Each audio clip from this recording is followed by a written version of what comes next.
আপনি হয়তো শুনেছেন যে ইয়েলোস্টোন ন্যাশনাল পার্ক একটি বিশাল সুপার আগ্নেয়গিরির উপরে বসে আছে, যে কারণে এই অঞ্চলটি শক্তিশালী গিজার এবং হট স্প্রিংস নিয়ে গর্ব করতে পারে। তবে এর গর্ত হলো ইয়েলোস্টোনের নিচে একটি বিশাল ম্যাগমা, যার নিচে রয়েছে একটি চেম্বার।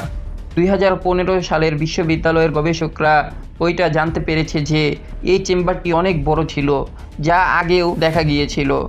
তারা এমন আরও একটি জলধারা খুঁজে পেয়েছে। উপরের একটি দৃশ্যতর আরও বড় চেম্বারগুলি যত বেশি ম্যাগমা ধারণ করে তত বেশি ম্যাগমা থাকে। দুটি জলধারে একটি গ্লোব ম্যাগমা সঞ্চয় করে, যা সহজেই গ্র্যান্ড ক্যানিয়নকে একবার নয় বরং 11 বার পূরণ করতে পারে। তবে আপনি জানেন যে ম্যাগমা চেম্বারগুলিরা ধাক্কা দেয়, সে সম্পর্কে সবচেয়ে উদ্বেগের বিষয় তাদের উপরে মাটির বিরুদ্ধে ফলস্বরূপ ল্যান্ডিং ইয়েলোস্টোন বছরে প্রায় 1 থেকে 2 বার বৃদ্ধি পায়। সেই ইয়েলোস্টোনের উপরে একটি সক্রিয় অবস্থা রয়েছে, আগ্নেয়গিরি, এবং এর আগ্নেয়গিরির বিস্ফোরকতা 8টির মধ্যে 8টি আছে। এই রকম একটি উচ্চ সংখ্যা মানে এই আগ্নেয়গিরির অগ্নুৎপাত হলে এটি 1991 সালে ফিলিপাইনে পিনাটুবোর অগ্নুৎপাতের পরিপ্রেক্ষিতে এটি একটি সর্বনাশ ঘটনা হবে, যা সবচেয়ে শক্তিশালী হিসেবে বিবেচিত হয়। জীবন্ত স্মৃতিতে দেওয়া হয়েছিল আগ্নেয়গিরির বিস্ফোরক সূচক হারানোর উপর বায়ু 6। যদি 2023 সালের মার্চে উদ্বিগ্ন হওয়ার কিছু থাকে, তবে ইউটা ইউনিভার্সিটি সিসমোগ্রাফ স্টেশনগুলি ইয়েলোস্টোন ন্যাশনাল পার্কের পুরো অঞ্চলকে 354টি ভূমিকম্প রেকর্ড করেছে, যা অনেকের মতো শোনাচ্ছে। তবে মনে রাখবেন যে মাসের সবচেয়ে চিত্তাকর্ষক ঘটনাটি ছিল 3.7 মাত্রার একটি ছোট ভূমিকম্প, 106টি ভূমিকম্পের একটি ঝোঁকের অংশ, যা 29শে মার্চ শুরু হয়েছিল এবং মাসের শেষ অবধি অব্যাহত ছিল। ভূমিকম্পগুলো দৃশ্যত ঝাঁকে ঝাঁকেও আসে, তাই সচেতন থাকুন। বিশেষজ্ঞরা বলছেন যে ইয়েলোস্টোন সিসমিক কার্যকলাপ স্বাভাবিকের চেয়ে বেশি সক্রিয়। তবে এটি সত্যি যে গুরুতর কিছু নয়। ইয়েলোস্টোন আগ্নেয়গিরি মানমন্দিরে কাজ করে।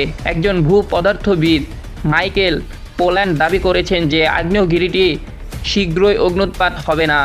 এটি ঘটতে অবশ্যই পৃষ্ঠের নিচে বিস্ফোরণের জন্য যথেষ্ট ম্যাগমা প্রস্তুত থাকতে হবে এবং এই ঘটনা ঘটার জন্য যথেষ্ট চাপও থাকতে হবে। ম্যাগমা বাড়বে, কিন্তু বিশেষজ্ঞদের মতে আজ এই অবস্থার কোনোটিই হয়নি। ইয়েলোস্টোন এখন স্থিতিশীল। একই সময়ে পোল্যান্ড এবং তার দল সম্ভাব্য অগ্নুৎপাতের সতর্কতা সংকেত খোঁজার জন্য সমস্ত ধরনের ভূগর্ভস্থ কার্যকলাপের উপর নজর রাখছে। তাদের মধ্যে কিছু ফ্রিকোয়েন্সি হতে পারে ভূমিকম্প এবং ভূমি বিবৃতি, হাজার হাজার বহু ভূমিকম্পের সাথে সেই এলাকার ভূপৃষ্ঠের চরম পরিবর্তন এবং উদ্বেগজনক হতে পারে। দলটি পার্কের তাপীয় বৈশিষ্ট্য পর্যবেক্ষণ করেছিল। এটি একটি সম্ভাব্য বিপর্যয়ের আরেকটি লক্ষণীয় লক্ষণ। পার্কের গিজার কার্যকলাপের পাশাপাশি গ্যাস এবং তাপ নিঃসরণের ব্যাপক পরিবর্তন। তাই মিডিয়া দাবি সত্ত্বেও ইয়েলোস্টোন শীঘ্রই বিস্ফোরণ ঘটবে, কারণ শেষ অগ্নুৎপাত 70,000 বছর আগে ঘটেছিল। যেভাবে আগ্নেয়গিরির কাজ বিশেষজ্ঞরা বলছেন তা নয়। আগ্নেয়গিরির সম্পর্কে সবচেয়ে জনপ্রিয় ভুল ধারণা ব্যতিক্রমগুলির মধ্যে একটি হলো তারা সময়সীমা অনুসরণ করে না। যদি একটি সুপার অগ্নুৎপাত ঘটে, তবে আমাদের জন্য সবচেয়ে উদ্বেগের বিষয় হলো লাভা প্রবাহ হবে না এবং একটি ভূমিকম্প হবে না, যা সম্ভবত প্রাকৃতিক দুর্যোগের সাথে থাকবে না। এই ধরনের সুপার অগ্নুৎপাতের সবচেয়ে খারাপ পরিণতি হবে আশ এবং আশফল। আসুন এক নজরে দেখে নেওয়া যাক ইয়েলোস্টোনের সময় কেমন ছিল। আগ্নেয়গিরির অনুৎপাত বহু বছর আগে। আগ্নেয়গিরির ইতিহাসে অন্তত 3টি সুপার অগ্নুৎপাত ঘটেছে। তাদের মধ্যে সবচেয়ে শক্তিশালী ছিল 2500 গুণ বেশি 1980 সালে ওয়াশিংটন রাজ্যে মাউন্ট সেন্ট হেলেন্সের ভয়ঙ্কর অগ্নুৎপাতের চেয়েও বিধ্বংসী, কারণ সাম্প্রতিকতম সুপার অগ্নুৎপাতের জন্য এটিকে লাভা ক্রিক অগ্নুৎপাত বলে অভিহিত করা হয়েছিল। এটি ইয়েলোস্টোন ক্যালোরা তৈরি করেছিল, যা বাতাসে অণুমুক্ত পরিমাণে ধূলিকণা, আগ্নেয়গিরির ছাই এবং শিলা তৈরি করে। সম্প্রতি বিজ্ঞানীরা 9 এবং 8.7 এর কাছাকাছি সময়ে ঘটেছিল এমন দুটি পূর্বে অজানা সুপার অগ্নুৎপাত সম্পর্কেও শিখেছে। মিলিয়ন বছর আগে দুজনের মধ্যে ছোটটিকে এখন পুরো স্নেক রিভার ইয়েলোস্টোন আগ্নেয়গিরি সবচেয়ে বড় রেকর্ড ঘটনা করা হিসেবে বিবেচনা করা হয়। যাই হোক, আসুন সেই সমস্ত মিলিয়ন বছর আগে কি ঘটেছিল তা একবার দেখে নেওয়া যাক, কারণ আমি এর আশেপাশে ছিলাম না। তাই আমরা প্রমাণের ভিত্তিতে সবাই এই জিনিসটি ধরে নিচ্ছেন যে বিপর্যয়ের প্রথম লক্ষণগুলি বিপর্যয়ের অনেক আগে প্রকাশিত হয়েছিল, যা তিনি শুরু করেছিলেন হাজার হাজার বছর ধরে। গ্রহের ভিতর থেকে তাপ বাড়ছে, ভিতরে এটি গ্রহের ভূত্বকের নিচে শিলা গলছে এবং বিশাল চেম্বারগুলি পিছনে ফেলে রেখে তারা আধা কঠিন শিলা, ম্যাগমা, জলীয় বাষ্প এবং কার্বন ডাই অক্সাইড সহ বিভিন্ন গ্যাসের তাপযুক্ত মিশ্রণে পূর্ণ ছিল। এই সমস্ত জ্বলন্ত ভূগর্ভ স্যুপ যখন আরও বেশি ম্যাগমা এসেছে তখন থেকে প্রসারিত হচ্ছিল। সুপারের 1 বছর আগে আগ্নেয়গিরির ভূমির উপরে প্রায় অলক্ষিতভাবে উপরে উঠছিল। অগ্নুৎপাত ইয়েলোস্টোন একটি সতর্কবাণী দিয়েছিল, সম্ভবত একটি বিস্ফোরণ, কিন্তু অনেক আগেই এই সংকেতগুলিকে ব্যাখ্যা করতে পারে এমন কেউ ছিল না এবং সেই ভয়ঙ্কর প্রক্রিয়াগুলি বেশিরভাগই ভূগর্ভে চলছিল। উদাহরণস্বরূপ, ডিকম্প্রেশন গ্যাসের বুদবুদগুলিকে বিস্ফোরিত করে যখন এই ধরনের বুদবুদগুলি ফেটে যাওয়ার সময় প্রায় বিশেষ ধরনের অগ্নুৎপাতকে শক্তি দিতে পারে। অগ্নুৎপাত ছোট আকারের ভূমিকম্পগুলো সুপার আগ্নেয়গিরি জুড়ে অনেক জায়গায় ভূমি আরও ঘন ঘন এবং আরও তীব্র হয়ে ওঠে। ভূপৃষ্ঠের হ্রদ আগের চেয়ে বেশি গরম হয়ে গেল এবং ভূগর্ভস্থ জল উষ্ণ হয়ে উঠল। যদি মানুষ সেই সময় আশেপাশে থাকতো তবে তারা সেই এলাকার অস্বাভাবিক বাষ্পীয় কুয়াশা লক্ষ্য করত যে অগ্নুৎপাত শুরু হওয়ার কিছুক্ষণ আগে ক্রমবর্ধমান চাপ মাটিকে ম্যাগমা চেম্বারের উপরে ঠেলে দেয়। একটি গম্বুজ আকৃতির উত্থান শুরু ফাটল এই গম্বুজের কিনারা বরাবর খুলতে শুরু করেছে। কল্পনা করুন, সোডা একটি বোতল খোলার পরে আপনি এটি এমন কিছু ছিল আগ্নেয়গিরির কাছাকাছি ঘটছে এবং ম্যান্টস এবং ডিও মনে করেন যখন ভূপৃষ্ঠের নিচে থেকে গ্যাসগুলি ফেটে যাচ্ছিল তখন ফাটলগুলির মাধ্যমে চাপটি নির্গত হয়েছিল।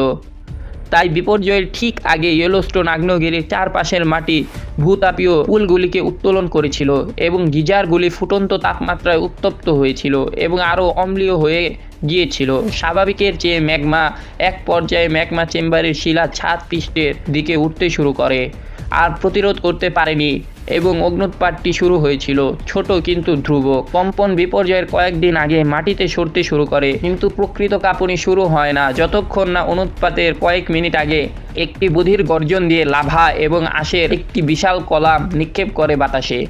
কয়েক মিনিটের মধ্যে একটি পাইরোক্লাস্টিক প্রবাহ হারিকেনের গতিতে এলাকা ছুঁড়ে ছুটে যায়। এই ধরনের প্রবাহ একটি তরল অর্ধেক কঠিন লাভার টুকরা, আগ্নেয়গিরির ছাই এবং গরম প্রসারণকারী গ্যাসের মিশ্রণ। এটি দেখতে একটি অত্যন্ত উষ্ণ বিষাক্ত তুষারপাতের মতো ছিল, যার তাপমাত্রা প্রায় 1300 ডিগ্রি সেলসিয়াস। তার বিয়ের সমস্ত কিছু পুড়িয়ে দিচ্ছিল।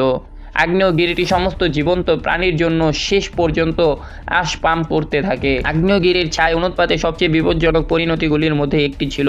ফলস্বরূপ, শ্বাস নেওয়ার কয়েক সেকেন্ডের বেশিরভাগ প্রাণীর বেঁচে থাকার সুযোগ ছিল না, এমনকি ঘন গাছগুলিও এই ঘন পদার্থের ওজনে ভেঙে পড়তে শুরু করেছিল। ছাই স্ট্র্যাটোস্ফিয়ারের এই ঘন পদার্থের ওজনে ভেঙে পড়তে শুরু করেছিল। ছাই স্ট্র্যাটোস্ফিয়ারে যাওয়ার পরে ছাইয়ের একটি পুরো স্তর বিশাল আঞ্চলিকগুলিকে ঢেকে ফেলা পর্যন্ত মাত্র কয়েকদিন সময় নেয়।